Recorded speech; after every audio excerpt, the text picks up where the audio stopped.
A very warm day going to be followed by a nice mild night. Our low temperatures tonight in the 20s with a partly cloudy sky. Then tomorrow, it's going to be really warm. Well, one last really warm day.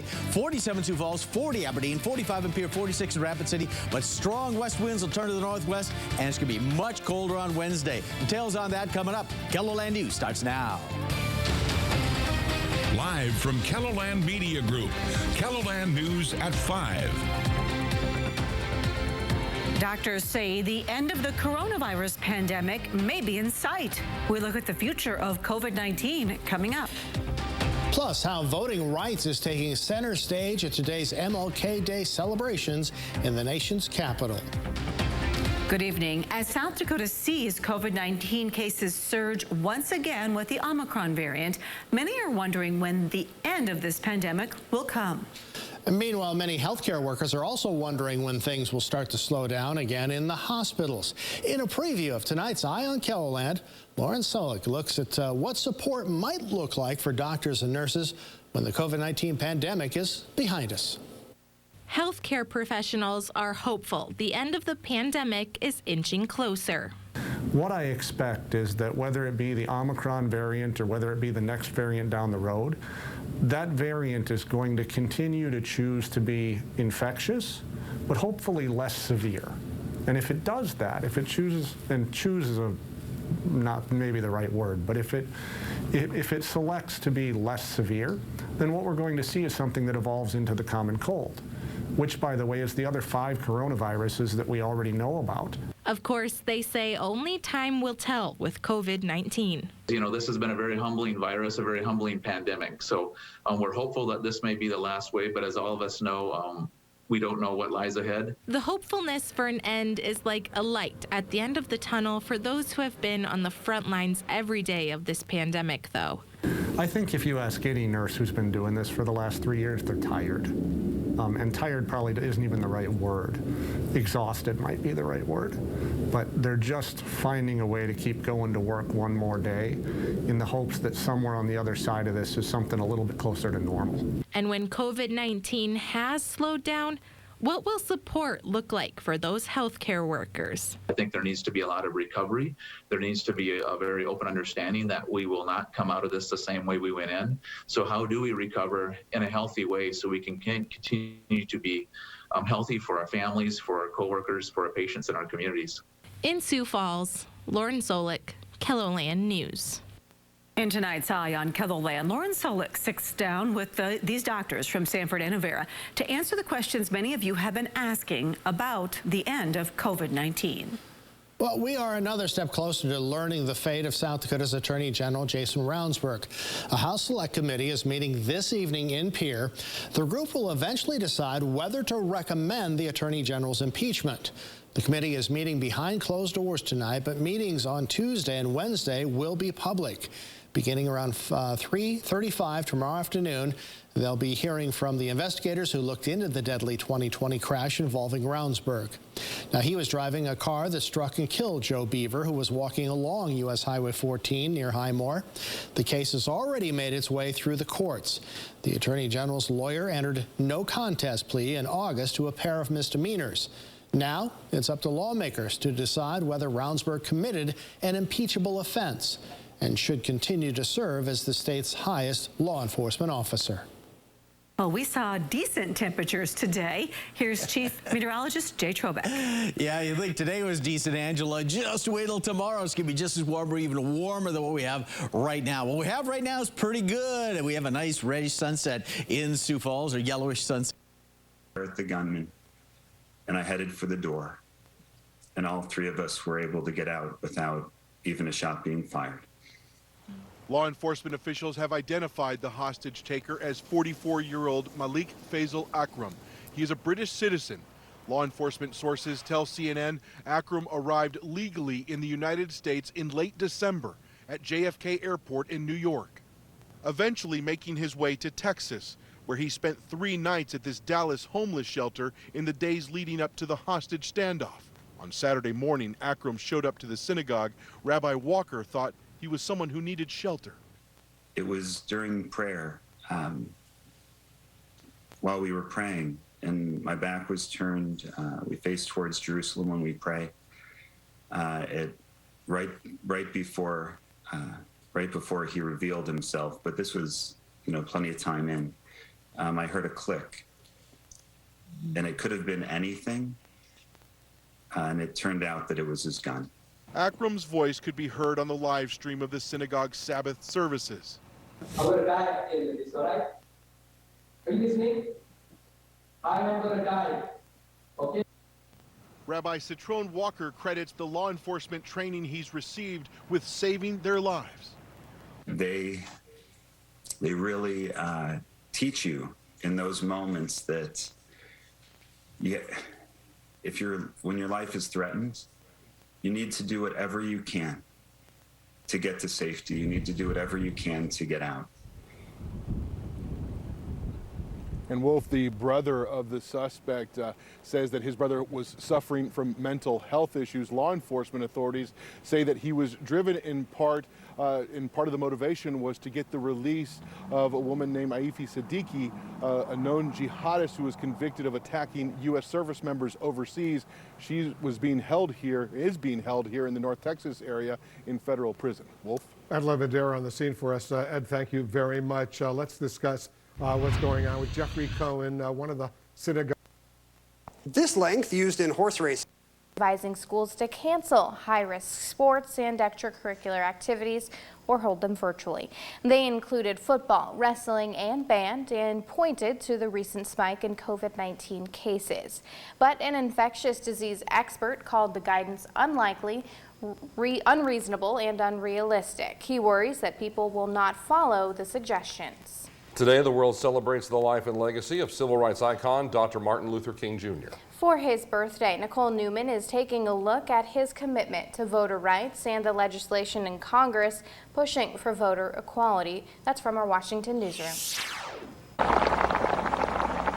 In one of the most iconic speeches in our nation's history, Dr. Martin Luther King Jr. called for civil and economic equality for Black Americans in his I Have a Dream speech. King's activism would make way for a pivotal move toward freedom at the ballot box through his work with the Southern Christian Leadership Conference. Dr. Charles Steele Jr. is the SCLC's current president and CEO. Dr. King discovered the fact that we were being dehumanized and discriminated against in terms of the voter rights. That was the basis of all rights. King's advocacy led to the signing of the Voting Rights Act of 1965. Nearly 60 years later, the fight for voter equality continues. But there's disagreement on how to go about it. In 2021, 19 states passed a record 34 new voting laws. Opponents say they limit access to voting. Michael Sozan of the Center for American Progress is the liberal think tank's leading expert on voting rights. It's a really kind of perilous moment for democracy when you think that many states could have so many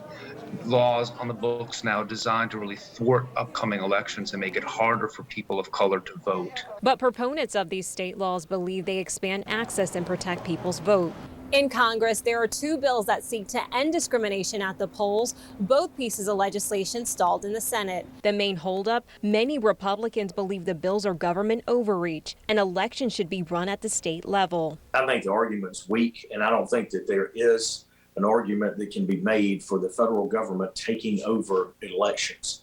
That's wrong. Senate Majority Leader Chuck Schumer hoped for movement on the bills by Martin Luther King Day, but the Senate adjourned until Tuesday. In Washington, I'm Nicole Newman. That very same issue came up today in a local Martin Luther King Day ceremony. John Gaskins was at Van Epps Park in Sioux Falls and talked to Black community leaders about racial issues facing the country today. 51 years ago, almost to the day, Dr. Martin Luther King Jr. spoke on these very grounds in downtown Sioux Falls about race relations. 2 years ago, that was recognized with the dedication of this statue. Mayor Paul Tenhaken declared today Martin Luther King Jr. Day at the same spot. Yeah, we dedicated the statue here at Van Epps Park in January of 2020, not knowing what the next 2 years was going to hold. And we've seen, obviously, all the chaos from the pandemic, but a lot of racial and social justice issues get really elevated the last 24 months. The first issue, George Floyd's death, and marches nationwide like the one here in Sioux Falls which started at the statue. The recipient of today's proclamation made a call to action about the latest racial issue facing America. As one of your community leaders, I stand here not just to pay lip service to Dr. King's legacy, and I ask you to do the same. I ask you to advocate for what Dr. King would have advocated for and join his family and ours in fighting for voters' rights. Coming up on Dakota News Now at 6 on KSFY, we'll meet the sculptor of that statue, a Sioux Falls man who has been a civil rights activist for over 60 years, who will tell us why he strongly feels his right to vote is in jeopardy. In Sioux Falls, John Gaskins, Dakota News Now. Still to come here at 5 o'clock, the names of several men involved in Jeffrey Epstein's sex trafficking scandal could soon be revealed. That story coming up on KSFY. Hello, Phil. Hi there. You know, it was a nice day today. It's going to be another pretty decent day for tomorrow, but some big changes coming for Wednesday. The forecast coming up around 5:16. And a true American hero has passed on. We'll take a look back at the legendary life of a Tuskegee Airman who died over the weekend.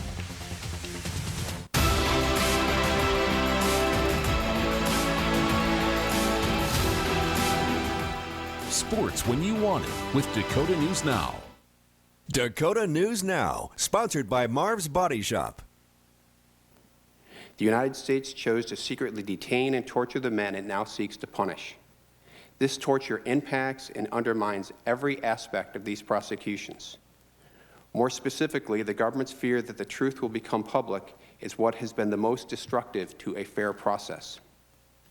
And the government has effectively refused even to disavow its use of torture by adopting morally indefensible positions, like arguing for the admissibility of torture-derived evidence in pretrial proceedings. As I discuss in my written testimony, there are a multitude of flagrant and potentially reversible legal violations infecting the Commission's cases that I don't have time to discuss here. But it is on the basis of this record, with these sorts of due process errors baked in, that federal appeals courts will decide whether the Military Commission's defendants received a fair trial and whether their sentences, including any death sentence, can be allowed to stand. Even if these... But anticipate how you're going to respond to a particular email. I noticed those responses. Democrats going down significantly. Yeah, Democrats went down 7 percentage points in terms of the number of people identifying themselves as Democrats. Republicans went up 7 points. That's a 14-point swing. That is a huge swing in a single year. And I think it's traceable to the fact that the Biden administration has so far not been able to accomplish many of the things that people had come to hope and expected he would accomplish, the unifying of the country and so on.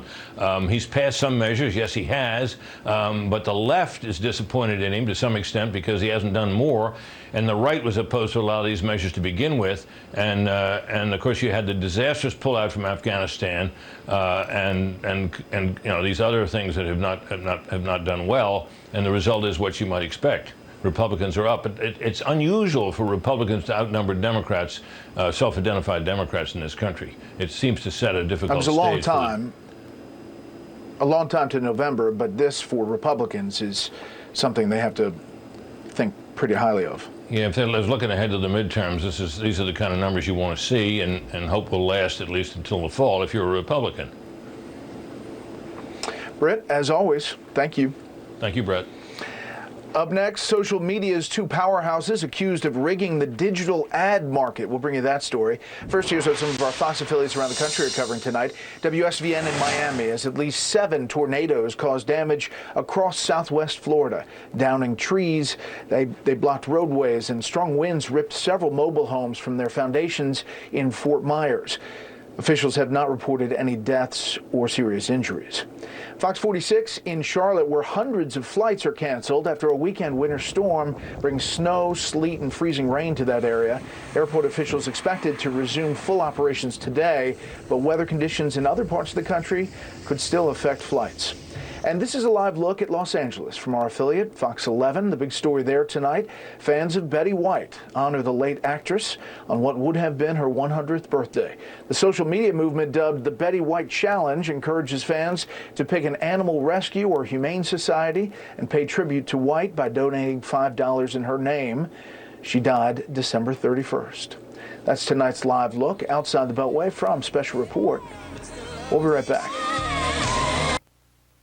Because they've come to the conclusion that the only way the radical right can consistently win elections is not through the contest of ideas, it's by stopping certain communities, low-income communities, communities of color, young people from fully being able to participate in our democracy. That is what we're up against. But as Dr. King said, the arc of the moral universe is long, yet it bends toward justice. At the end of the day, we will be able to overcome. And Congressman, what do you see happening in the Senate and the rest of this week? We heard from the Speaker there putting the pressure on. There are a variety of different proposals, as I understand it, in terms of reforming the filibuster with the end objective in making sure that the John Robert Lewis Voting Rights Act and the Freedom to Vote Act get an up or down vote to determine whether a majority in the Senate exists. There are a few different pathways to deal with filibuster reform, which is an instrument, a Senate rule that is dripping in a racist history, trying to uplift Jim Crow and segregation. We do need to reform it, get rid of it. That is something that I believe will eventually happen. But this week, I think the path has to be a voting rights exception, some opportunity to allow these critical pieces of voting rights legislation to get an up or down vote. Yeah. Congressman and Maya, appreciate you both as we try to both reflect this day, which matters, and also look beyond history to what's happening right now. I appreciate both of you. I'll tell everyone that coming up, we have the MAGA riot probe update. Neil Katyal is here, and later, why Democrats say they're going to start the year going on offense. And by the end of the hour, the rabbi in the Texas synagogue hostage situation discussing that dramatic rescue. Stay with us.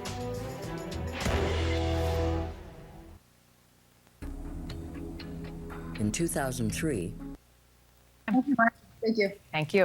All right, we are calling it America's new epidemic, fentanyl. It takes very little to kill you, as you see it on your screen right there. The latest victim, sadly, a 13-year-old boy in Connecticut. Next, a former DEA agent who spent decades fighting the drug trade. And major airline CEOs with a warning tonight. This is new. Rolling out 5G cell phone service will cause, quote, catastrophic disruptions to air travel. Those are their words, catastrophic. How are they not prepared? And how could this be such a big issue right now? We've got some answers later in the hour. And don't forget to follow us on social media at The Donlin Report. We'll be right back. Rejecting the Supreme Court, Governor DeSantis is going well.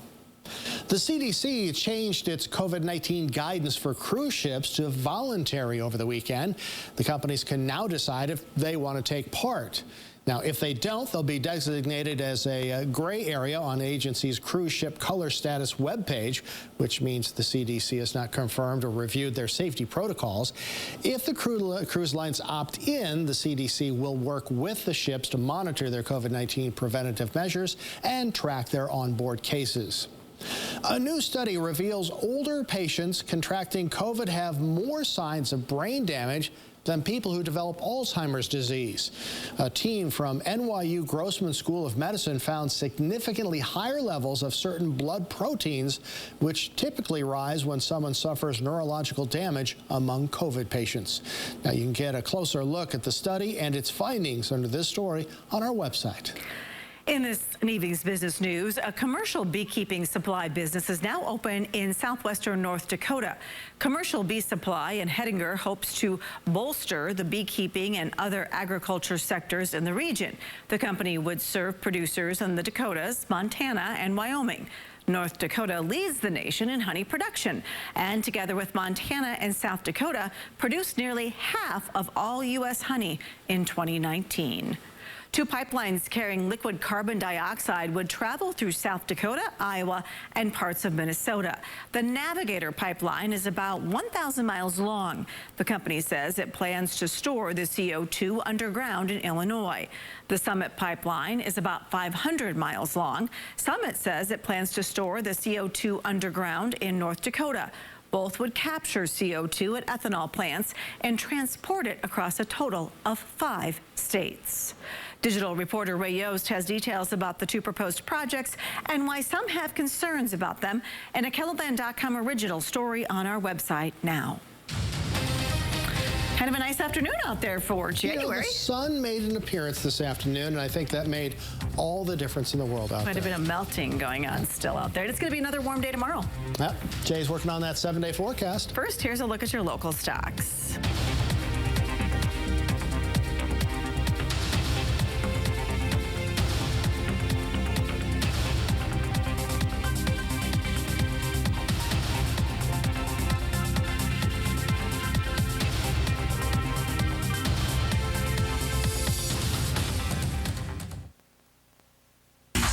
For $6. This is when you push. This is when you bet it all. Who is? The end of our 10-day forecast. Stay with us. There's much more coming up after the break. Only one station offers over 6 hours of news daily. Get your news when you want it with Dakota News Now. Dakota News Now, sponsored by Ford. Thanks so much for hopping on this call from home. I just really want to review the work you've been doing this past year. But I don't want to. First opened. That was inexcusable, it was unacceptable, and not consistent with our values as Americans. Storm. It was more like a cold tropical storm here. The winds were howling, the waves were crashing, and it was extremely cold. But granted, it was about 40 degrees warmer than it was at the same time in the morning yesterday when it was 5 to start the day. Temperatures were in the 40s this afternoon, almost to 50 degrees. But the big difference was the rain and the wind, making it feel very, very cold. At the coast, I saw even more flooding and even larger waves. And this was on the periphery of the system. We had some strong winds higher up in the atmosphere that worked down and created a very windy and a very rough day at the beaches. You can see a lot of sand and a lot of just looks like mud in places and on things where it shouldn't be, normally not be. Again, this was a quick hitting system here in this part of Massachusetts with snow still coming down across other areas. We're going to talk about what could be another system later in the week into the weekend in a few moments with storm specialist Carl Parker. But first things first, Carl, still wrapping up Winter Storm Izzy. Hey, Chris, we were just looking at the video that you shot earlier. I was sort of amazed at the sand on that car. That car was completely covered in sand next to the coast there. I shot half of that video. I did not shoot that video. I shot the video of the water coming up and over the seawall and the flooding. Yeah, I saw this video too. This isn't my video. I didn't shoot this, but this is out at the coast, I believe in Winthrop. And this is one of the affiliates here that shot this. And yeah, I saw that. I was like, wow. How much sand is up there. And really, Carl, it felt a lot more like it was a tropical system. Of course, you know, just the effects of a tropical system by no stretch of the imagination was it, other than the fact there was a really potent wind field. This is the video I gigahertz machines we have today. Mm-hmm. It can kill you simply by being absorbed through the skin or breathing it, let alone using it as a recreational drug. And what the cartels are doing now, quite frankly, across the country, is producing it in pill form.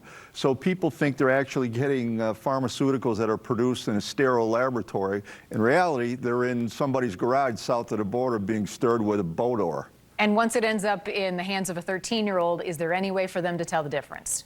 Absolutely not, and that is the real danger. You know, several years ago we were seeing street-level heroin cut with fentanyl, and that's when we really began to see it. And even then we had tremendous overdoses because the people selling it, let alone the people using it, really had no idea. It's 40 to 50 times stronger than street-level heroin. And when you put it in pill form, there's no telling how potent it can be. You know, in terms of parents, oftentimes we hear from those who say, I had no idea my kid was involved with any of this. It's a surprise to me. So how do we intercept it? How do we stop it? And what role does social media play in all this? Well, social media is really important because much of what we're seeing in pill form is coming from the dark side of the internet, where they can actually go online and order it. Much of what we're seeing here in the United States, in addition to the Mexican cartels, is being shipped through our mail. The U.S. Postal, UPS, FedEx, coming primarily from Asia and most likely from China. You know, before I let you go, the message used to be just say no, right? I remember that in school. You do too. What is the message now when it comes to fentanyl and drugs like this on the market? Here's what scares me, and DEA just came out with a new public awareness ad. One pill can kill, and I can tell you it will kill you. And this is nothing to fool around with, and parents and educators really need to get involved. 13 years old. Jack Riley, we appreciate your time tonight. Thank you. Thank you. I want to turn now to two parents all too familiar with the dangers of fentanyl. They lost their 16-year-old son, Cooper, to a drug overdose. Randy and Libby Davis are joining us tonight. Thank you both for your time, and I am very, very sorry for what you've been through and for your loss. Thank you. Thank you for having us. I want to start with Cooper. Tell me about him and what happened. Well, Cooper, you know, he was full of life. He went about 100 miles an hour. He was definitely a thrill seeker, and we always say adventurous to a fault. And we did know that Cooper was recreationally using drugs from time to time, and we were doing everything we could to warn him about the dangers and try to, you know, curb that type of behavior.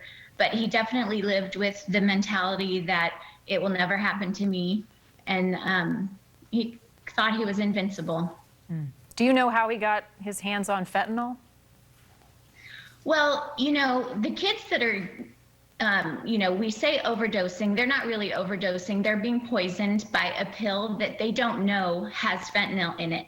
They're buying things like Percocet, Xanax, ADD medication. They're buying it mostly off of Snapchat or other social media sites. At least that's where the connections are. But the kids don't know that they're taking fentanyl. They did not ask for fentanyl the day that they got those pills. So where do we intercept here? What do we do, knowing what we know, and as parents, as caregivers, trying to get to our kids when clearly they don't understand the dangers that lay before them? I think you got to have that tough conversation with them and let them know the warning. You know, I think the problem with the pills coming across the border so easily that they're already here. So that message just needs to be made aware to all the kids and anybody that's trying something like that, that know the danger that's there. Mm-hmm. Well, and I guess the question I always come back to, if it is in fact that dangerous, you both work with this drug in a medical setting, you know, why do we even have it? What's the primary use? Well, it's a painkiller. It's, you know, it's used for short-term pain control in a surgical setting. That's what it's used for. It's not designed for long-term pain control or chronic pain users. So that's the scary thing about it. Yeah, being misused by so many. Randy and Libby, to you both, again, I am sorry for the loss of Cooper. I know that you are turning this tragedy into a mission to try to get the words out. So thank you for sharing a bit of your story with us tonight. Thank you for having us. Scary. The latest political fight in our schools banning books. Parents and lawmakers on both sides are doing it. What's in these books that have so many people upset? Some of them are classics. You've heard of them. We're going to tell you which ones coming up. Also still ahead, Sergeant Cheryl Dorsey joining us to discuss how she overcame obstacles to rise to the top of the ranks of her profession, dominated by white men. That's next.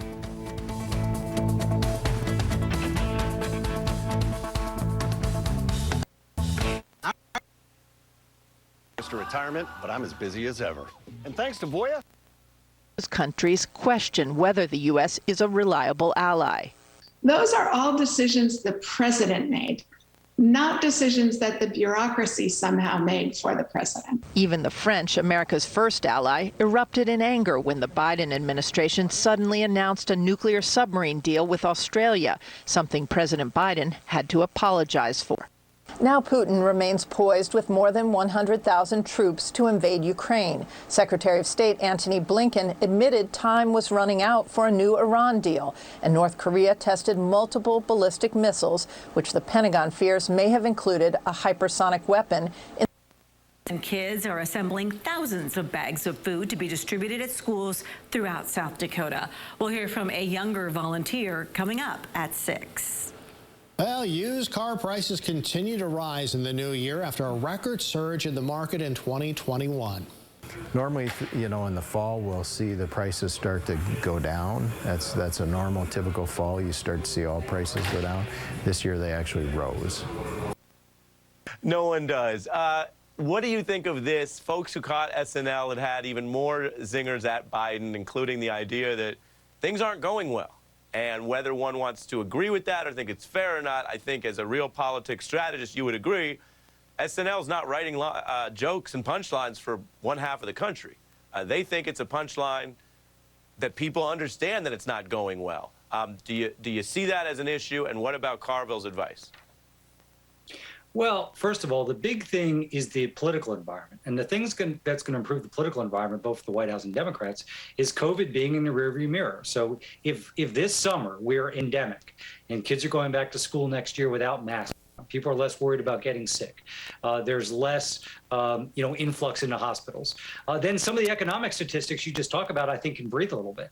The other thing I'd point out in midterms, so twice in the last generation, you've had midterms that I think surprise people. 1998, when Democrats picked up seats because the Republicans became over-obsessed with impeachment of Bill Clinton. And then in 2000. Weekend mornings at 9 on Dakota News Now. Promotional consideration paid for by...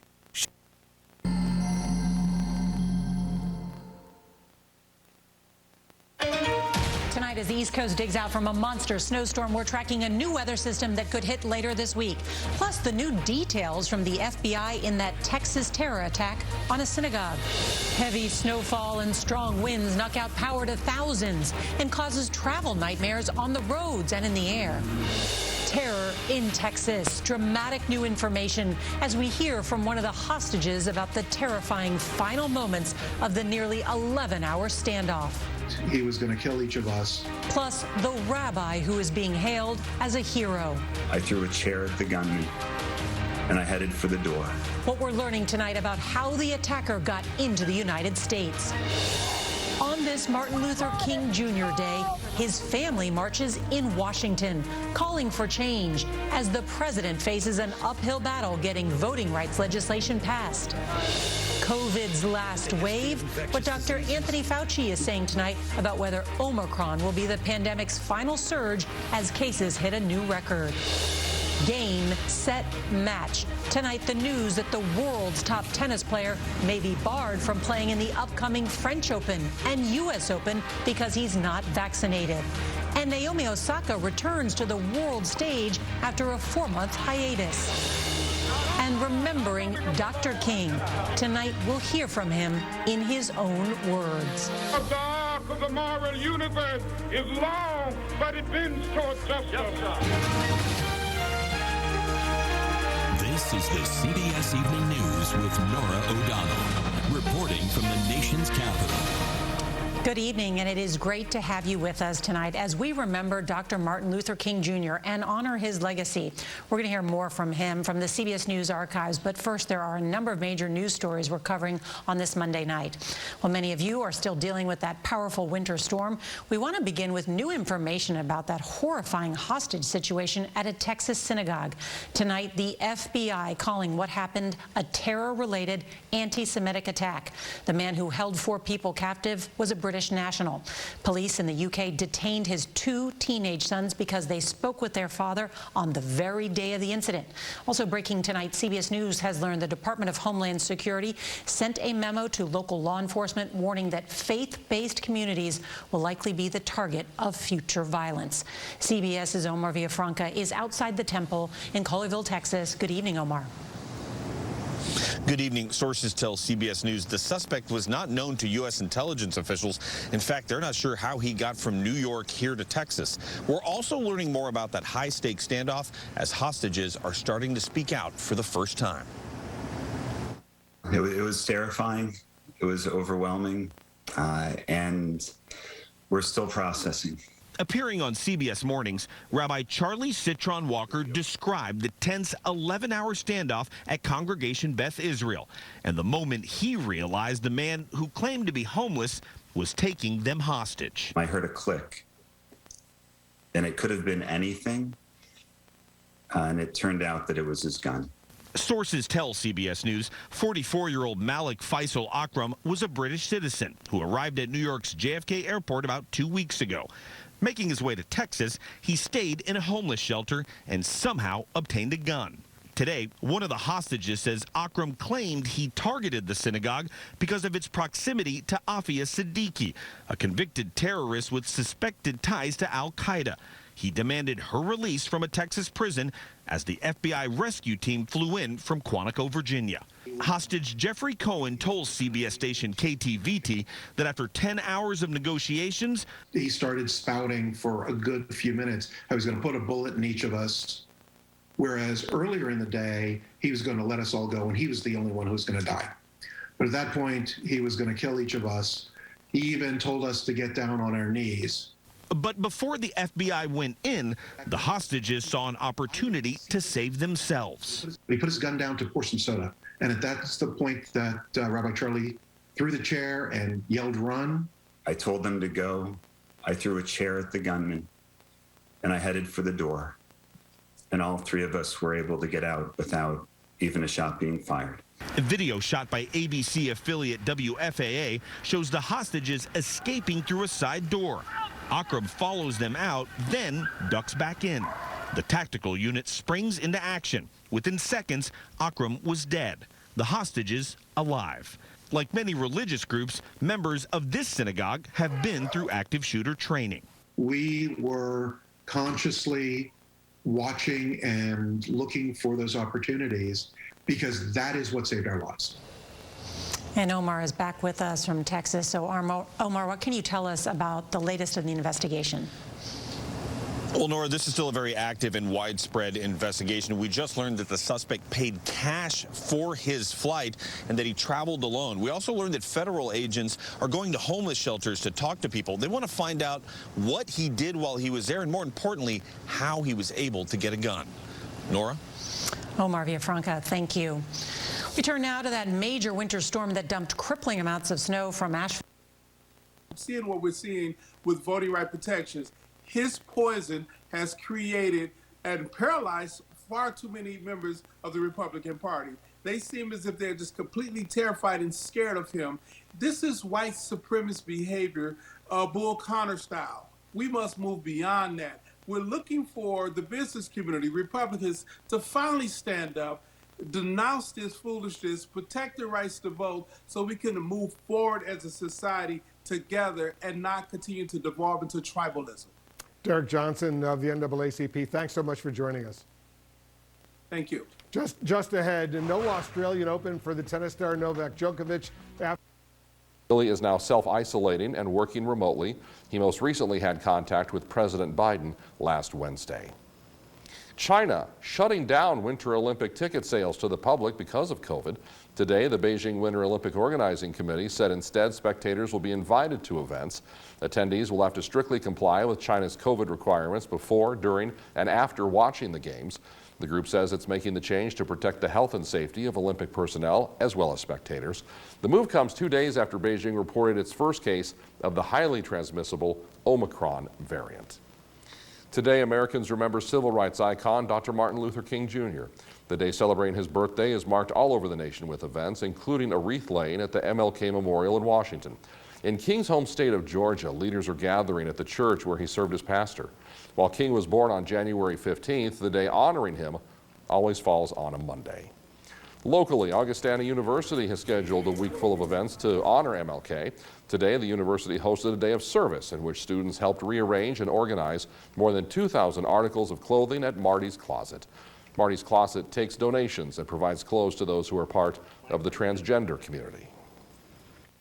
I think it just, this is kind of an area where I'm not, 100% confident in like the information that I know. So not only hearing, someone's personal story, but being able to come in and feel that I'm leaving with a better understanding and a better way to kind of help people who, aren't sure where to go.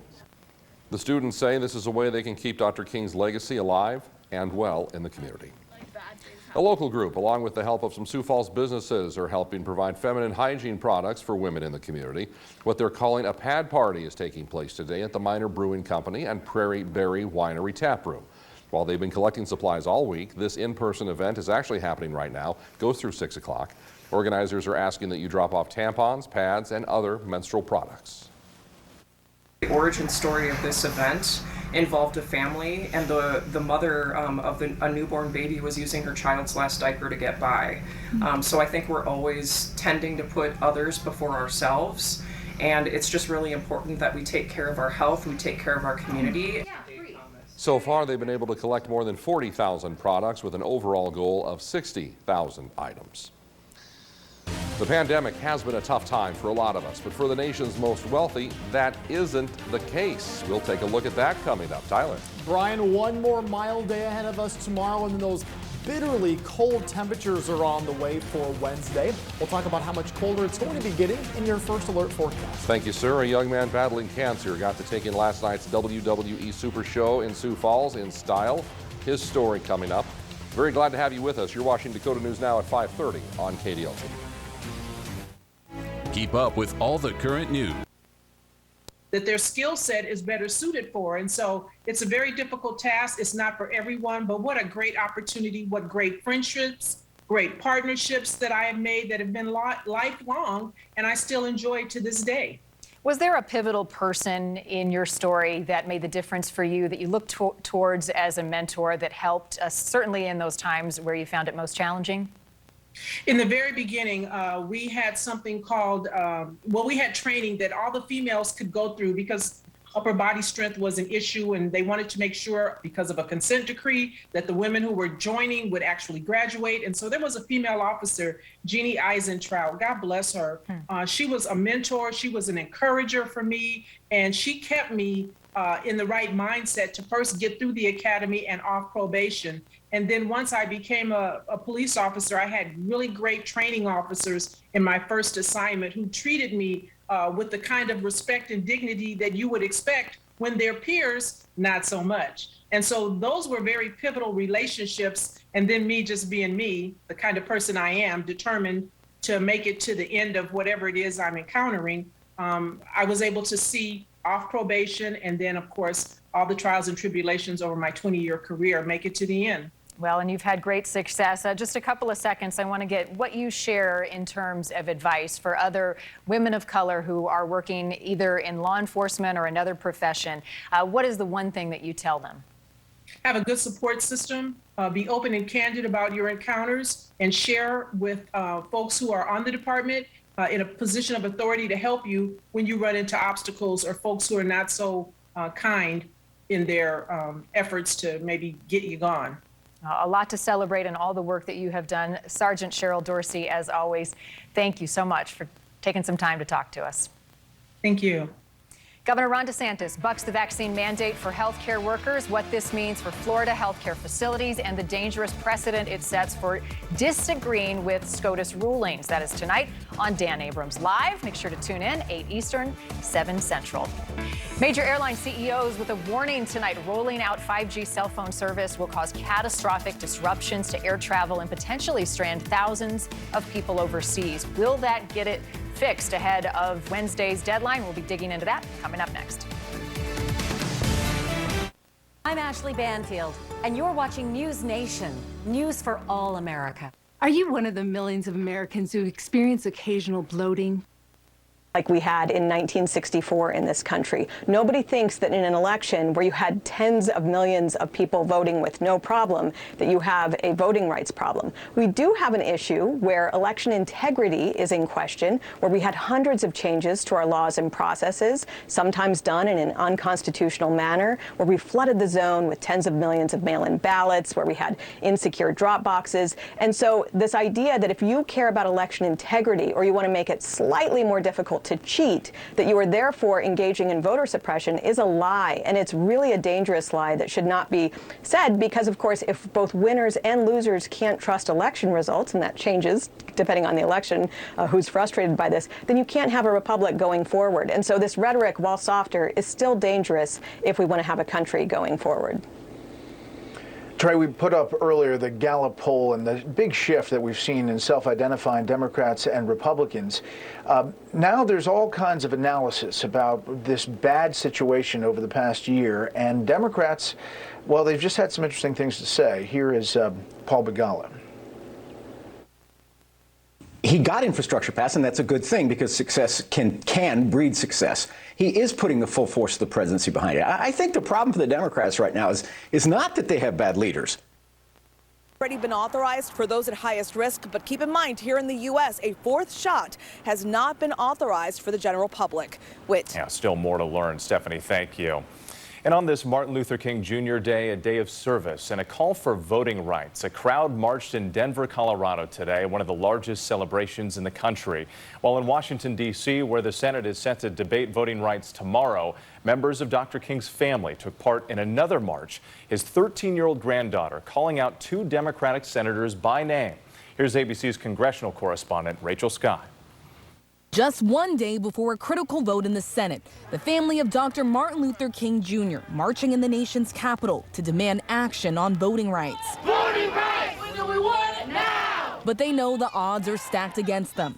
Senate Republicans are opposed, and two Democratic senators, Joe Manchin of West Virginia and Kyrsten Sinema of Arizona, refuse to change the Senate rules so Democrats can pass the legislation on their own. Dr. King's 13-year-old granddaughter calling them out by name. Senator Sinema, Senator Manchin, our future hinges on your decision, and history will remember what choice you make.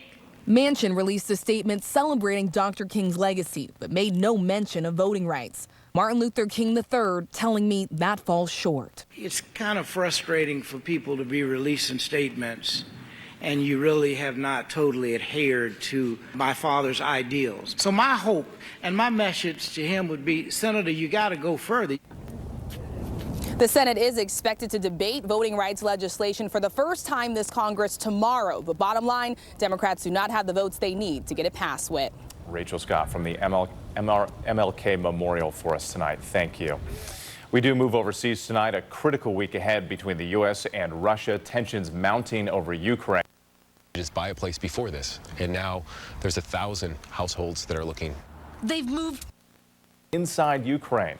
A group of U.S. senators now on the ground there, and ABC's senior foreign correspondent Ian Panel speaking with them tonight.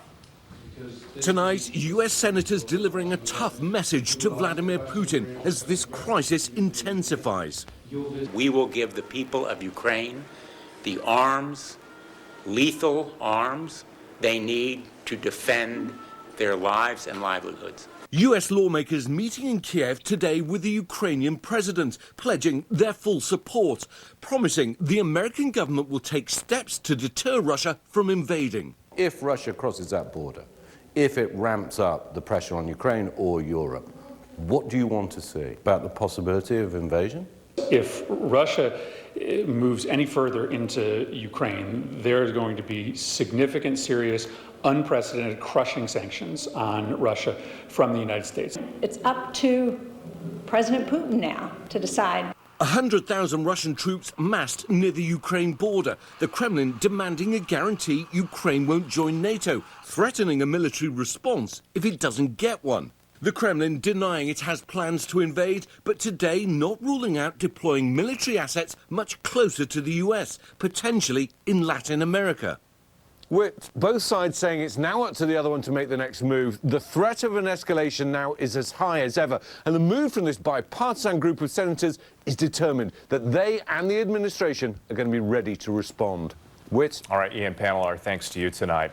When we come back, new images coming in following the massive underwater volcanic eruption sending shockwaves. If you don't have the right home insurance coverage, It is hard walking a mile in summer. Below zero in northeastern South Dakota. So we're likely to see some wind chill advisories and wind chill warnings get issued for tomorrow night and into our Wednesday morning. Watch Futurecast in those areas mainly along and east of I-29. Some fog looks to develop and it will be lifting after sunrise tomorrow, but overall kind of a mix of sun and clouds throughout the day tomorrow. Normal, thoughtful people who think that's even a good thing. She made the argument that somehow that defends comity or bipartisanship. Che, doesn't it also just give people like her and Manchin a huge get out of political jail free card because they don't have to take the other tough votes they'd have to take on these nail biting 50 vote issues? Exactly. I mean, I think that's the real agenda here. The real agenda is to avoid some of these difficult votes. I think that also when you talk about MLK Day, you know, the filibuster has a terrible racist history. And it was quite dispiriting to see her sort of celebrate this as bipartisanship. I mean, the MLK holiday itself was filibustered by Jesse Helms for 16 days. So that. It basically has that history, yeah. Yeah, I mean, if this were a plot or a movie, you'd say, oh, it's interesting how everything ties together, but it's real life. So when things tie together that are anti-democracy and anti-civil rights, it's not such a neat narrative trick. It's more of something we should monitor to try to fix. But as you've drawn the connections, they're all there. Che Komanduri, good to see you, sir. Good to be with you, Ari. Absolutely. We're going to fit in a break, but as promised, before the end of the hour, we have the update on the rabbi held hostage in Texas, revealing a story from inside. Stay with us. Help children. For more information, visit ScottishRiteSD.org. With the island have been sporadic. Incredibly, no mass casualties have been reported. A British woman is the first known fatality. The tsunami unleashed powerful waves that traveled thousands of miles and flooded California's Santa Cruz harbor. All right, that hero medevac chopper pilot who pulled off a miracle crash landing outside a church near Philadelphia last week, well, he got a warm send-off from the hospital on Sunday. Daniel Moore suffered serious injuries to his ribs, spine, and chest. 3 others on board, including a 2-month-old baby, all survived. I remember waking up and looking up and seeing a whole company of firefighters looking down at me. That's a real good feeling. Moore says the real heroes are the medics and nurses who treat patients in his chopper.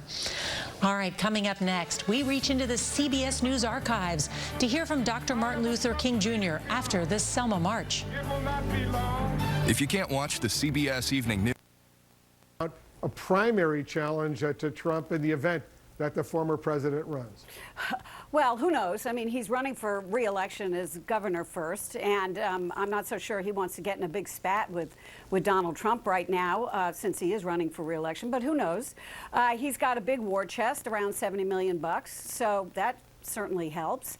And he's clearly someone who has taken on the former president indirectly by kind of implying that he wished, going back to March of 2020, that maybe they ought to have rethought the lockdowns then. So, you know, he seems to be unafraid, and that Donald Trump doesn't like it. So who knows? You know, it's interesting. Purchase comes with a 2-year.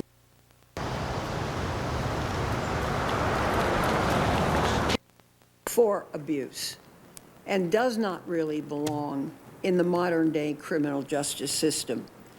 I think the detention at Guantanamo was not thought through. It's been very strong ahead of the low pressure coming in out of the east, and then coming around the back side of the low, we are still seeing strong winds gusting up to 30. Giving the defense their due, and few coaches this season had a bigger impact on defense than Dan Quinn with the Cowboys. Let's put yesterday aside. Sobley, but what a show put on by the Ducks. Soon to be that sets.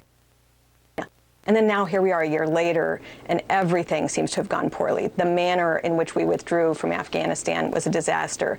But Iran and Russia seem to be taking advantage of weakness, and President Biden has been touting his friendship with China, but doesn't seem that we're doing what we need to do to really tackle what an economic and military powerhouse they're trying to become. And all in just 1 year. It's just really amazing how far things have gone. Yeah, when you asked the question about foreign policy, Juan, Quinnipiac said, what's the job approval on foreign policy specifically? It's upside down, just like a number of other fronts, but 35%. The Wall Street Journal writes it this way: Biden administration's foreign policy initiatives hindered by domestic troubles. As President Biden begins his second year in office, he is still grappling with many of the issues that consumed much of the first year, trying to bring the pandemic under control, shore up the economy, and foster unity in a deeply divided country, saying that that is also hindering his foreign policy, Juan. Yeah, I think that's right. I think you have to look at us as the American people here. You know, we were just talking about Afghanistan. I think it's pretty clear the American people wanted an end to the longest war in our history, and there were three presidents who didn't want to do it because there was such political risk in withdrawing forces. President Biden kept his word. He campaigned saying he wanted to end the war in Afghanistan and he would do it, and he did it. So, you know, you can talk about the exit. I think, you know, sad to say some people lost their lives, but you compare it to exits by other countries from Afghanistan, there's no comparison. I think that the biggest issue here, if you want to somehow have a scorecard after 1 year, is to simply say China and Russia loom as big problems on the horizon. To you this afternoon, however difficult the moment, yes, sir, however frustrating the hour, it will not be long, no, because truth crushed earth will rise again. Yes, sir. How long? Not long. Yes, sir. Because no lie can live forever. Yes, sir. How long? Not long. How long? Because you shall reap what you sow. Yes, sir. How long? Not long. Because the arc of the moral universe is long, but it bends toward justice. Yes, sir. How long? Not long. Not long. Because mine eyes have seen the glory of the coming of the Lord. Yes, sir. He's trampling out the village where the grapes of wrath are stored. Yes, sir. Yeah. He's loosed the fateful lightning of his terrible swift sword. Yes, sir. His truth is marching on. Yes, sir. Glory, hallelujah. Yes, sir. Glory, hallelujah. Glory, hallelujah. Glory, hallelujah. His truth is marching on. All right. Yeah.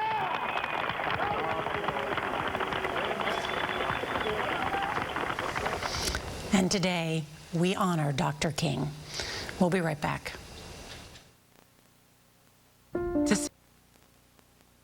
Parent. We gotta tell people that Liberty Mutual customizes car insurance, so you only pay for what you need. This whole journey has been such a huge gift for our family.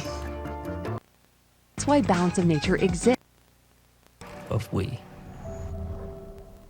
I'm Greg, I'm 68 years old. I do motivational speaking in addition to the substitute teaching. Early stages. Early stages. The purge was on full display as the file boxes kept rolling out of the DA's office. You have to be finished with your finishing touches, with aisles of ways to refresh and reset. And Doug. And it's easy to customize your DirectClub.com. With a round head. So does my Oral-B. My hygienist personalizes my cleaning. So Montel Jordan knows how to do almost everything. Before temperatures really start to cool down. We're back in the 30s and 40s and even a few low 50s tomorrow, but all of a sudden we bottom out in the single digits by Wednesday. Oh, and the wind is going to be a concern as well. Oh, the wind. Yes. Yeah, thank you, Tyler. On this Dr. Martin Luther King Jr. Day, in every corner of the country, Americans remembering the life of Dr. King and honoring him with a day of service. From Portland to New York City, volunteers collecting food, donating clothes and toys. In Chicago's South Side at Tanner Elementary School, volunteers repainting walls and designing murals. and in Memphis at the National Civil Rights Museum, at the Lorraine Motel, where Dr. King's life was taken at just 39 years old. They are collecting food too and calling on the community to donate blood. And 54 years after his death, Dr. Martin Luther King Jr.'s words just as powerful in this time. This is the letter he wrote while in a Birmingham jail in 1963. Injustice anywhere is a threat to justice everywhere. We are caught in an inescapable network of mutuality, tied in a single garment of destiny. Whatever affects one directly affects all indirectly. A year later, Dr. King on the power of peace and nonviolence. Nonviolence is a powerful and just weapon. Indeed, it is a weapon unique in history, which cuts without wounding and ennobles a man who wields it. And this would be his final Sunday sermon at Washington National Cathedral 4 days before his death. However dark it is, however deep the angry feelings are and the violent explosions are, I can still sing, we shall overcome. We shall overcome because the arc of the moral universe is long, but it bends toward justice. Dr. King in his own words as we honor him tonight. Thanks for watching. I'm Whit Johnson in New York. Have a great night. Thank you for making World News Tonight with David Muir, America's most watched newscast.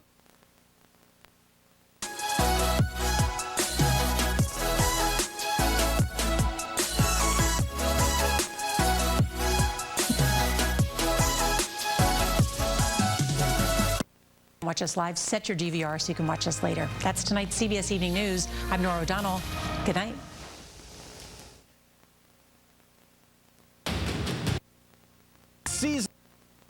List of 172 inspection points performed by Ford factory.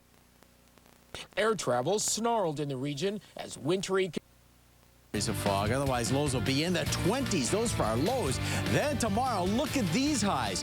47 in Sioux Falls, 40. Built for you by your Ford dealer. Investigate TV tackles the top topics. When your health is compromised, we investigate. Corporate greed exposed. The powerful held accountable with in-depth journalism led by award-winning journalist Lee Zurich. Download Investigate TV for your Roku and Amazon Fire devices. Dear Winter, my squad of 16 vehicles with all-wheel drive and four-wheel drive is revving to go. DAKOTA News Now.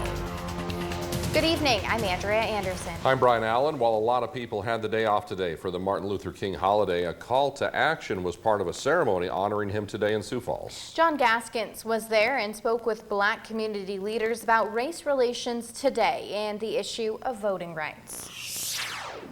51 years ago, almost to the day, Dr. Martin Luther King Jr. spoke on these very grounds in downtown Sioux Falls about race relations.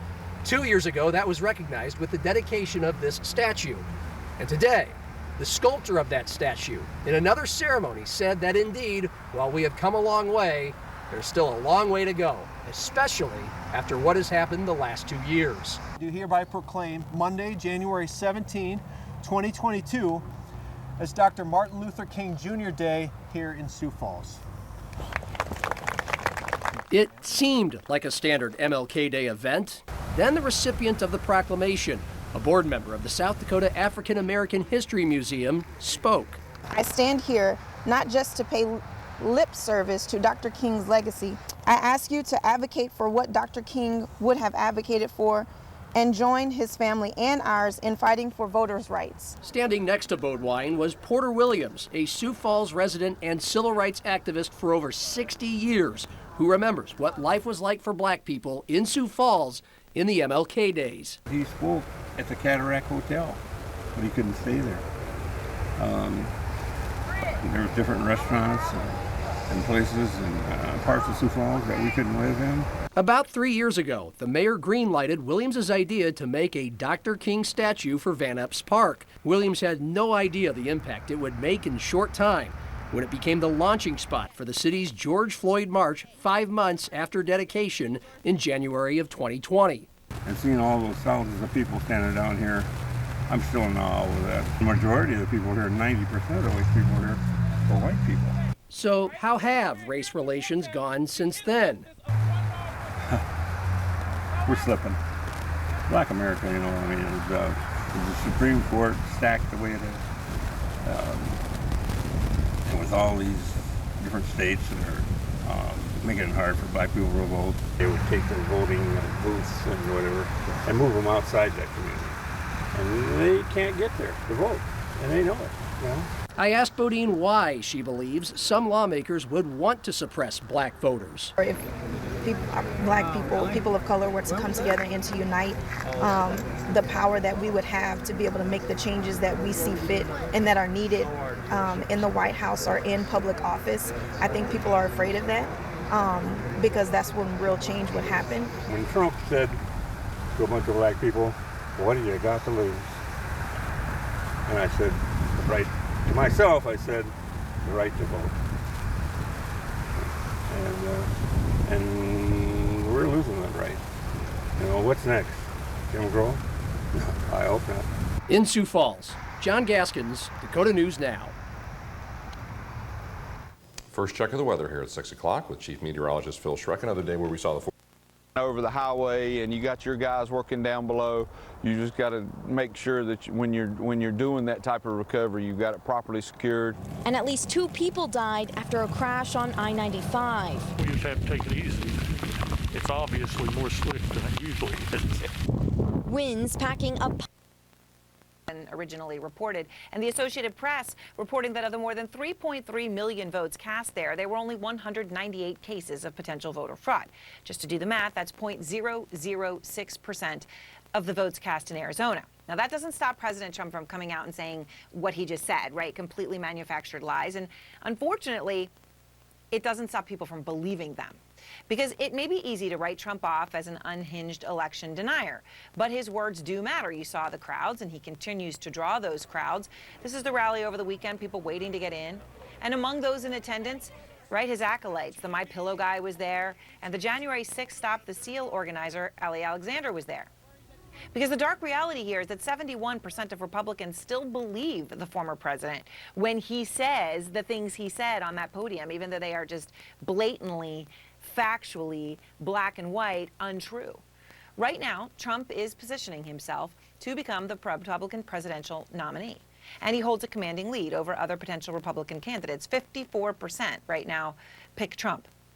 Phil Mattingly is out front live in Washington tonight to begin our coverage. And, you know, Phil, this is in the context of Biden having a stalled agenda, and it is pretty clear to everyone that Biden does not have the votes to pass anything on voting rights this week. So what is the thinking inside the White House right now on what comes next? You know, Aaron, White House officials were pretty clear-eyed about how heavy a lift it would be to try and get Democrats all in line in the U.S. Senate to support a change to Senate rules in order to move this voting bill forward. It had been made abundantly clear long before these last couple of weeks that Senators Sinema and Manchin weren't there, and they were also aware that, as Congressman Clyburn said, there may have been other Democratic senators who were also uncomfortable with it. The interesting thing is if you read the president's or listen to the president's words over the course of the last couple of weeks, starting with that January 6th speech in the Capitol building, continuing on to his speech in Georgia, his words after he came out of a closed-door Senate Democratic caucus meeting last week where he's trying to rally support for the bill, his focus on the idea of subversion of the vote, not just suppression, which Democrats have made clear they believe state legislatures led by Republicans have been doing now over the course of the last several months, but subversion as well. And while the White House has been careful not to separate the two because they don't want to take any momentum or any possibility of moving the broader voting bill forward, there are efforts underway, including a bipartisan effort inside the Senate to address some of those subversive tactics, reforming the Electoral Count Act, the center of what was happening on January 6th, how Congress counts the votes, as well as protecting election officials. White House officials will have to decide in the next couple of days after this vote goes down, and it will, if they want to get behind that effort. It's likely that they will. They haven't said that publicly yet, but that's the big choice they'll have to make when it comes to the issue of subversion, Aaron. All right, thank you very much, Phil. And I want to go now to Michigan Secretary of State Democrat Jocelyn Benson. She stood up to Trump again and again as he has continued to falsely claim that the results of the election in Michigan were fraudulent. And I appreciate your time, Secretary Benson. So you hear, Phil, the White House knows the voting rights bill, the federal bill, will fail, but there'll be a vote anyway. This weekend, Senator Mitt Romney defended his opposition to the bill, and he said, and I quote him, Democrats feel that instead of elections being run at the state level, they should really be managed and run at the federal level. Recognize that the founders didn't have that vision in mind. Now, when you look at this from your position as a Secretary of State, do you see some merit in that? Do you believe that reforms, such that they are needed, should be left to the states?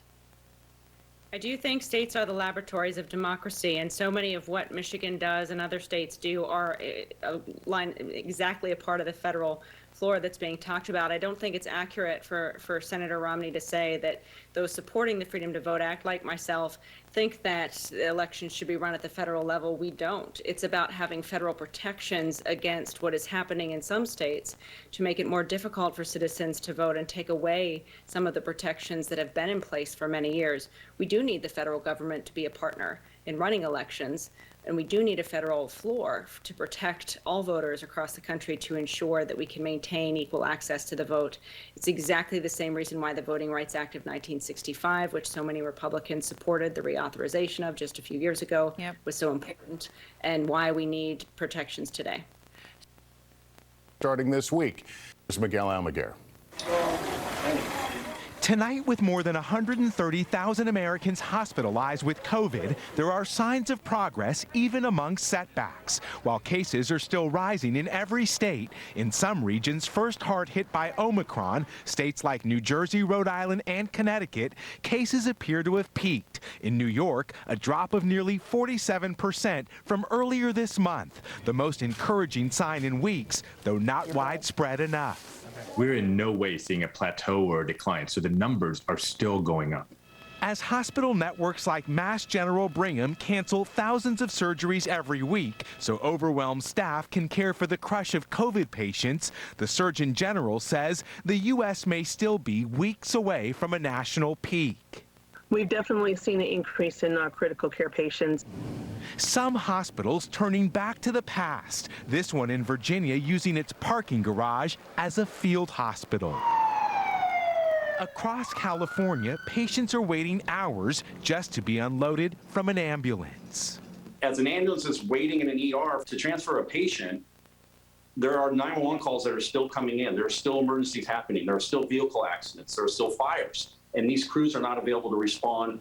With more breakthrough infections expected, the chairman of the Joint Chiefs of Staff, General Mark Milley, isolating at home with minor symptoms, this week Americans can go online and start to order 4 free at-home COVID tests per household. But with delivery expected 7 to 12 days later, they may arrive at the end of Omicron's surge. My hope is yes, that Omicron is the beginning of the end. But I am ready. I'm ready to continue fighting if we have to. Tonight, our nation facing the promise of a better future while still battling a grim reality. Miguel Almaguer, NBC News. The nation's airlines are warning of a catastrophic disruption if the telecom industry goes ahead with plans to turn on new 5G wireless technology this Wednesday that could affect a critical flight instrument on planes. Here's Tom Costello. Just 36 hours before Verizon and AT&T switch on their new, faster 5G cell systems, the nation's airlines today issued a stark warning, an urgent request signed by every major U.S. airline and cargo CEO for the government to keep the 5G ground stations turned off if they're within 2 miles of major airports. The CEOs write immediate intervention is needed to avoid significant operational disruption to air passengers, shippers, supply chain, and delivery of needed medical supplies. 50, 40, 30. The concern, those 5G ground stations could disrupt a plane's radio altimeter, which provides precise altitude readings when pilots land in poor visibility. As 5G goes live Wednesday, the FAA will prohibit pilots from using altimeters during landing at more than 80 airports near 5G sites, including large airport hubs in Dallas, New York, Chicago, and Seattle. Today, the airline CEOs warned the vast majority of the traveling and shipping public will essentially be grounded, facing cancellations, diversions, or delays. The FAA has issued an airworthiness directive that would significantly impact our operations. The cell phone industry insists the technology has proven to be safe in Europe. It's already delayed rollout twice and says it'll turn down the power at ground stations near some airports. Look, the wireless carriers are impatient to deploy technology that stands to make a big impact, a positive impact on our economy. But on the aviation side, we've also got to make sure that it's safe. Tonight, the airlines are warning they may have to ground and mass cancellations could start Wednesday. Lester? I know you'll stay on it, Tom. Thanks very much. In just 60 seconds on this Martin Luther King Jr. Day, King's family and others march in Washington for voting rights and the tributes to Betty White on what would have been her 100th birthday. Well, someone's not doing their job. Okay, let's keep going. Shopping for the game can be a minefield for young homeowners who have turned into their parents. Can you believe how many different types of water they have in this aisle? Kim, did you just change blades back there? This is perfect. Jackpot, variety pack. Remember, it's a football game, not a play day. Roger that. One more slice. It can be a lot. Oh, good, the manager. Brian and produce, very helpful. Progressive can't save you from becoming your parents, but we can save you money when you bundle home and auto with us. Pulls to the left a little bit. I am here because they revolutionized immunotherapy. I am here because to be outside of the political spectrum.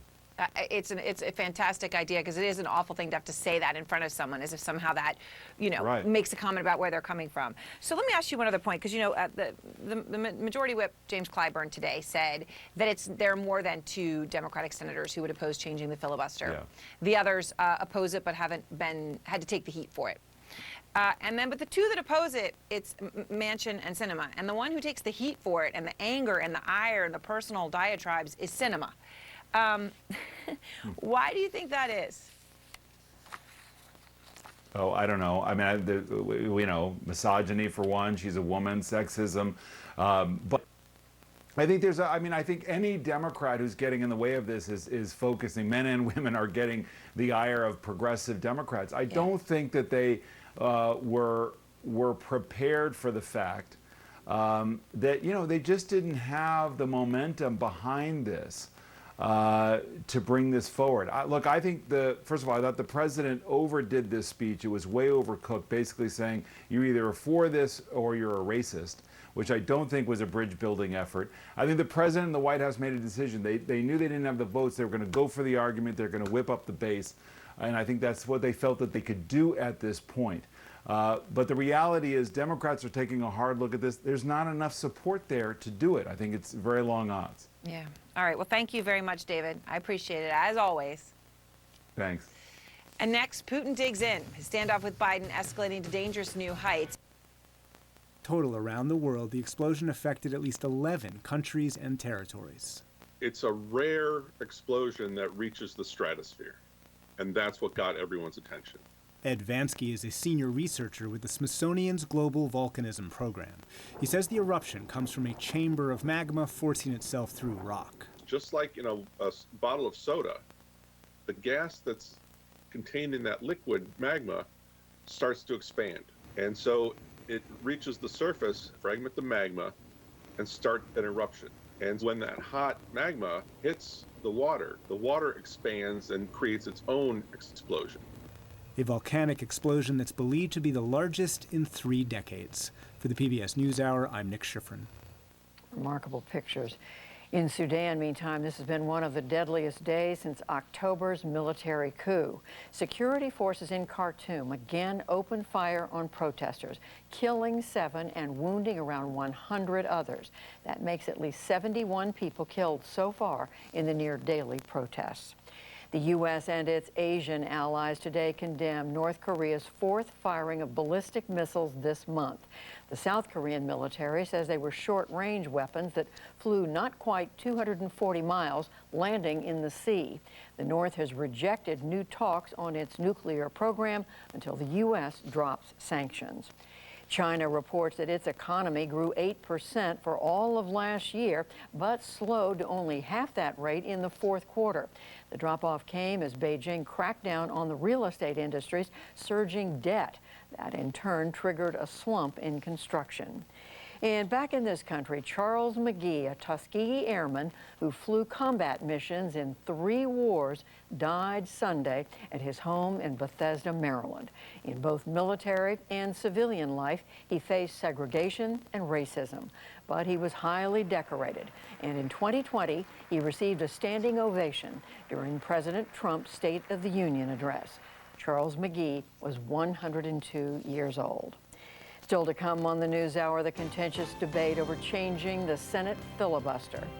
A doctor's take on best practices for COVID testing and masking. How a new museum celebrates and critiques the history of filmmaking, and much more. This is the PBS NewsHour from WETA Studios in Washington and in the West from the Walter Cronkite School of Journalism at Arizona. Yet left us a gift, laughter. Now, do you prefer being called Margaret or Satan's mistress? It's something Vicki Lawrence, who starred with White on Mama's Family, will always cherish. How do you think Betty White wants us to celebrate her 100th birthday? I know Betty would say, "Oh my God, don't cry for me. I had such a good time. Please laugh and carry on." I know she would. Joe Fryer, NBC News. Up next, as we continue tonight, we're inside the rescue mission to save the Florida manatees. If you have Graves' disease, tears are often a cry for help. The redness may be a warning. And you can't dream if you can't keep your eyes shut. Up to 50% of people with Graves' disease will develop a separate condition called thyroid eye disease. If you have symptoms like watery eyes, redness, pain, or bulging eyes, find a specialist at isitted.com. And it's easy to get a quote at Liberty Mutual. The release of Dr. Afia Siddiqui, a Pakistani neuroscientist convicted in 2010 of trying to kill American soldiers in Afghanistan. Currently serving an 86-year sentence in a Fort Worth federal prison, Siddiqui has become a cause célèbre for Islamist extremists. The synagogue standoff stretched on for hours. Around 5 p.m. Saturday, an elderly hostage was released unharmed. Around 9 p.m., the others managed to escape. Law enforcement reportedly approached the building. Shots were fired and Akram was left dead. It's unclear how he died. Later that night, the FBI provided an update. We obviously are investigating. We'll continue to investigate the hostage taker. We'll continue to investigate his contacts. Our investigation will have global reach. On Sunday in northwestern England, British police detained 2 teenagers for questioning as part of the probe. Back in the U.S., in a Sunday night statement, the FBI called the attack, quote, a terrorism-related matter in which the Jewish community was targeted. This at a time of rising anti-Semitism in America. According to the Anti-Defamation League, more than 2,000 anti-Semitic incidents were reported in 2020, the 3rd highest year on record. In recent years, Jewish institutions nationwide have ramped up security, including training for their community. In a Sunday statement, Rabbi Citron Walker said those trainings at Congregation Beth Israel saved their lives, writing, quote, in the last hour of our hostage crisis, the gunmen became increasingly belligerent and threatening. Without the instruction we received, we would not have been prepared to act and flee when the situation presented itself. In the aftermath and as a precaution, an increase in security at Jewish institutions across America. Like, what do you want? And I said, freedom. No. Here now, Dr. Alveda King, the niece of the late Martin Luther King Jr. Doctor, thank you so much for being with us on this very important day where we do honor the legacy of an amazing who did so much for this country. When you look at what Dr. Martin Luther King did, his actions, his words, his deeds, the movement, and what Democrats are saying it's about now, which is federalizing elections, saying that certain people can't vote, what do you make of their attempt to tie the two together? As we see the Democrats in desperation, grasping at straws to stir the emotions of the American people yet once again, and to get everyone fearful, upset, and frightened, then this is just another layer of that tactic. For example, I would like to see every American vote count. Over at America First Policy Institute, where I am the chair of the Center for the American Dream, I am working very closely with the center that is dealing with voter integrity. Every vote must count. Make it easy to vote and hard to cheat. Now, we agree that that has to happen across the aisles. Now, what they're doing as well is to scare people using fear tactics, whether it's CRT or, you know, the vaccines, asking everybody, did you get the vaccine? No. Why didn't you get the vaccine? Or did you get the vaccine? Yes. Why did you get the vaccine? And people are now fearful, tearful, and arguing. All of this is called stirring the emotions, even race baiting with CRT. You know, I think they should teach CRT at schools and teach that it is racist and why it is racist and the origins of it being racist. They don't want to do that. They just want to scare everybody. Defund the police. Yeah. Have you ever heard of anything so ridiculous? And then you have a city that is unprotected. So the American family is under siege. The wombs of America's women are under siege. Oh yeah, we are under siege, but who's doing it? Does the Democrat Party today, Elvita, recognize that when they talk about equity, which is the new word, it was Dr. Martin Luther King that talked about equality. When they pushed the 1619 narrative, it was Dr. Martin Luther King that said, we need to make the principles of 1776 accessible to everybody, fulfill that promise. When they push humanism and godlessness, it was Martin Luther King who appealed to faith, to God, and to the Bible. Do they recognize that the left has effectively rejected much of the legacy of MLK? The legacy of Martin Luther King Jr., the prophet and the preacher, says, we must learn to live together as brothers, I'll add as sisters, or perish together as fools. He also said that he was praying and longing for the day when there would be no white power, no black power, only God power and human power.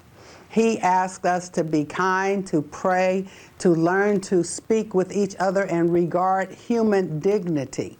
I will add from the womb to the tomb. So the left does not want to talk about Martin Luther King Jr., the prophet and the preacher, who says that he heard the voice of Jesus say, stand up for truth and justice. They need to introduce America to the prophet and the preacher, and they will not do it. Absolutely not. Dr. Elvita King, powerful and wise words on this day. We really appreciate having you. Thank you so much. Thank you. Thank you. God bless. All right, coming up, the media. Poor and low wealth people, we've been building from the ground up, as Sister Bernice is talking about, and educating, are going to have a mass poor people's low-wage workers assembly and moral march on Washington and to the polls June 18th of this year, regardless of what happened. Because even if you win the bills, it's not over. The bills cover federal elections. They don't cover state elections. They don't grandfather and go back and undo what was done, particularly with redistricting. If you don't win, we surely have a lot of work to do in which we've got to save this democracy. So our deadline is victory. Our deadline is not in one particular date set by the Constitution, but we must stop this business of having one-issue rallies and one issue and submerging to just one thing. That is not, especially it's not Kingian. We're talking about 140 million poor and low wealth people in this country, 43% of adults, 52% of children, and joy. All of the programs that we use to uplift poverty, poor people during COVID are gone now.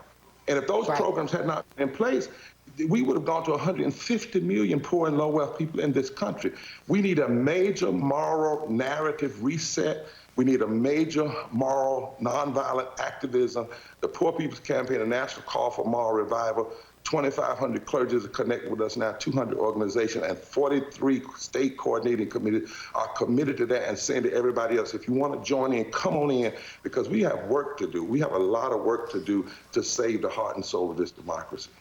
And so as what you're essentially saying is that, because, you know, in 1957, and give us the ballot, what Dr. King said is just give us the ballot.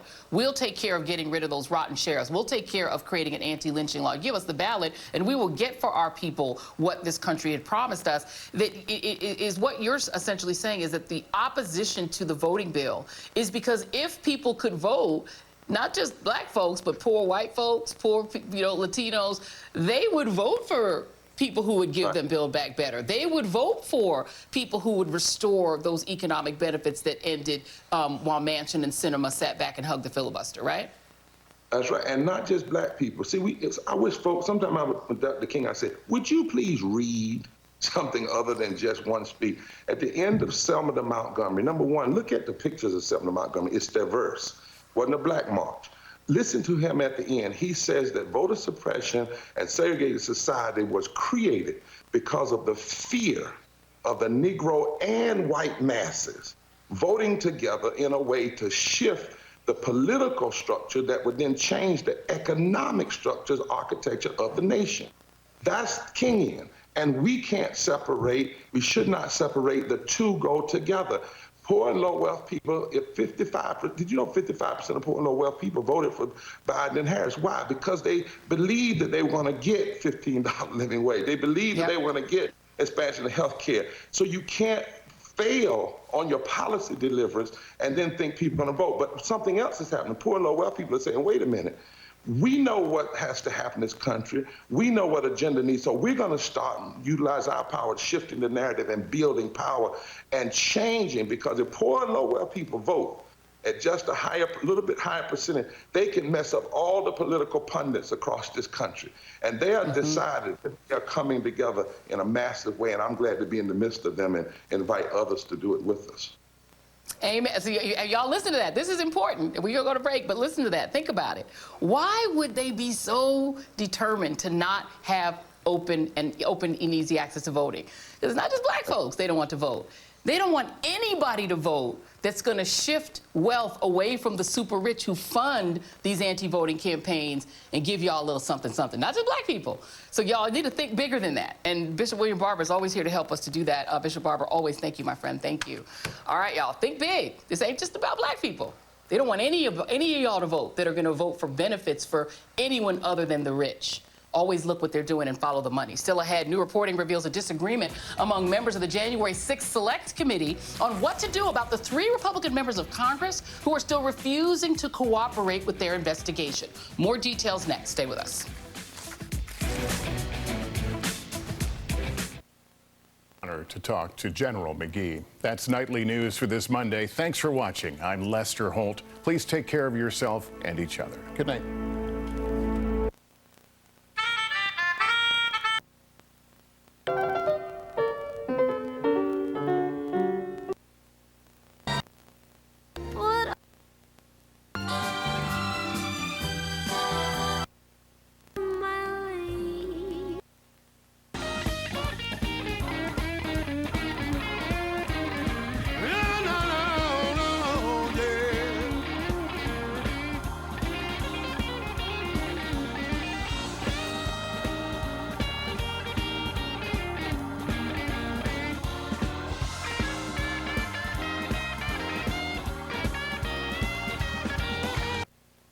into the discussion, and that could go on for days, weeks, even months sometimes.